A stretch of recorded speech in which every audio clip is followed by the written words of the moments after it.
killed, but they were spared on every odd year. Musa alayhi salam was born on the even year, so his mother was terrified that he would be killed. She gave birth and nursed him in private. Allah tells us about the ordeal in the Qur'an, chapter 28, verses 2 through 7. Bismillahirrahmanirrahim. These are the verses of the manifest book. We recite to you some of the news of Moses and Pharaoh in truth, for a people who will believe.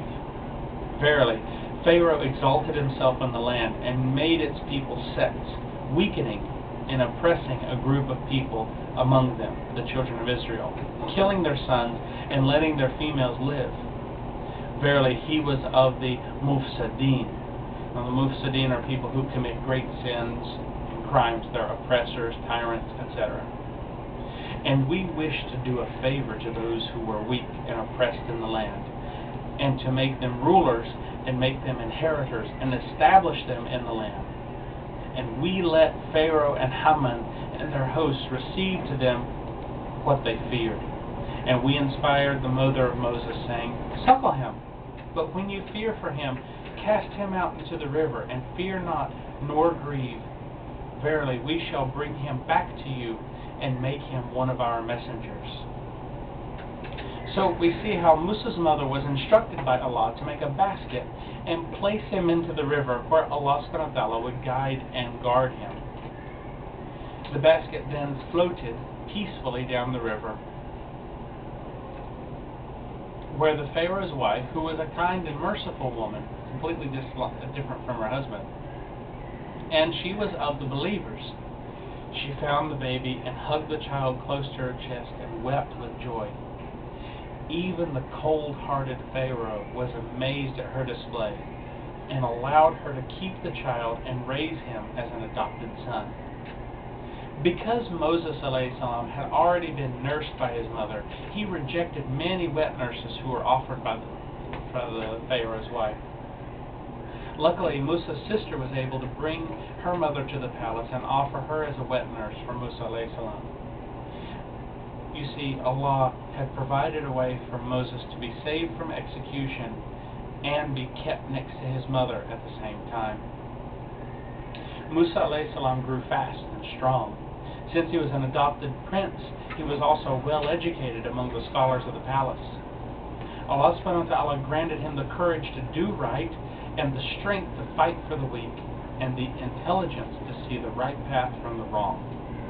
While Moses alayhi salam was out one day, he saw an Egyptian beating an Israelite.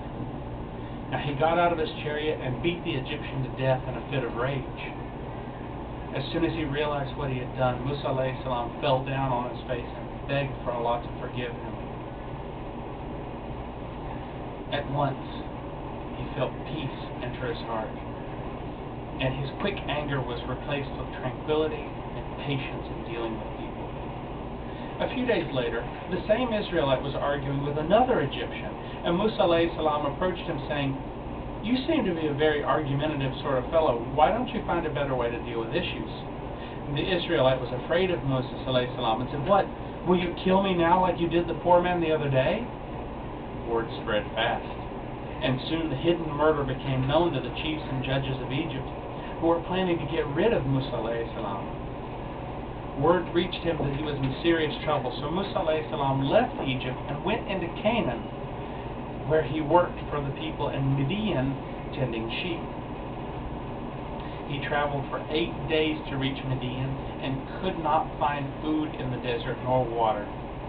Allah subhanahu wa ta'ala provided him with the strength to make such a journey without death and brought him to a kind man named Jethro, who would employ him and later marry him to his daughter. When he reached the borders of Midian, he came upon women who were tending sheep for their old father. This, of course, would be Jethro's daughters. And they were waiting for the other shepherds to finish watering their sheep so that they could go. Now, because the women were modest, they were keeping their distance. But then Musa offered to keep the sheep and take them up for them. Well, in order to open the well of Midian, a large rock, which took the strength of several men to lift, had to be removed. Musa alayhi salam had been granted great strength by Allah, so he grasped the rock and lifted it above his head, and then all the sheep, the women, and Musa alayhi salam were able to drink. The women were very happy with Moses, and they asked that he follow them home. But Moses alayhi salam insisted that they walk behind him so that he would not be tempted by their beauty. When the girl's father had heard of this, he knew that Musa alayhi salam could be trusted to watch over his sheep and protect his daughter from the bandits who often gathered at the well. For 10 years, Moses alayhi salam tended sheep and then married the daughter of Jethro named Sapphira. Moses traveled back to Egypt in a small caravan with his small family, and along the way realized that they had gotten lost. When he got near Mount Sinai, he prayed for direction, and Allah showed him the right path. And then when he got near to Mount Tor, he saw fire in the distance, and told his family to wait, and he would fetch some of the fire so that they could prepare a campsite. It was here that Allah made clear to Musa alayhi salam for his purpose, and the entire meeting is outlined in the Qur'an in Surah 20 verses 9 through 48. And has there come to you the story of Moses?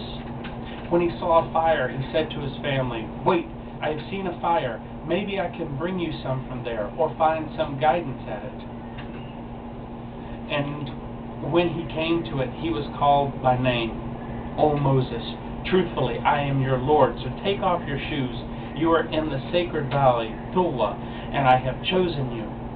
But listen to that which has inspired to you.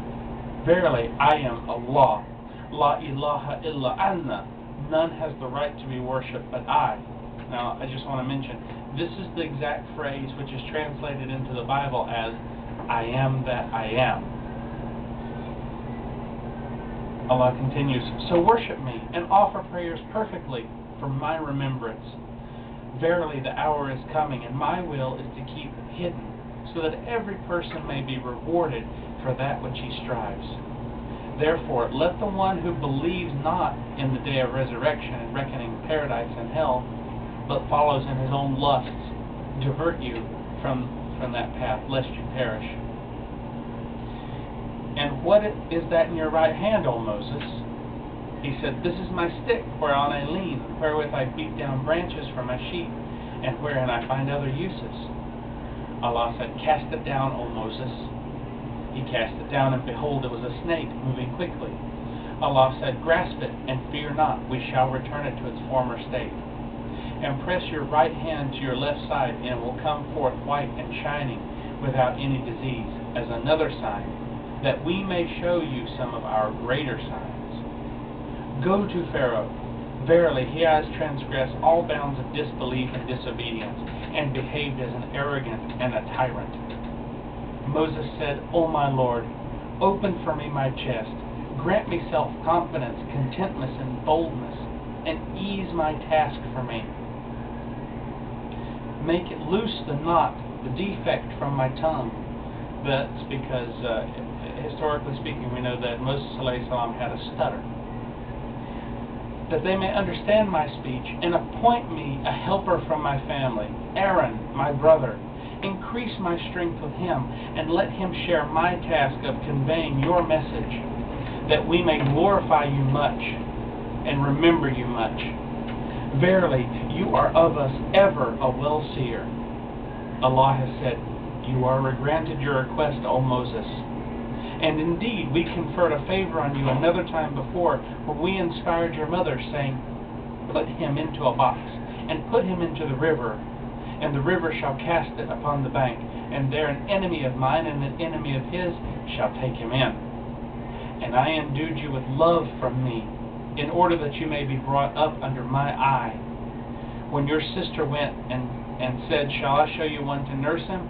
So then we restored you to your mother, that she might cool her eyes and she should not grieve.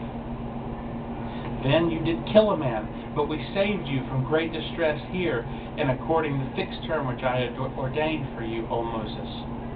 And I have chosen for you my inspiration and my message from myself. Go you and your brother with my ayah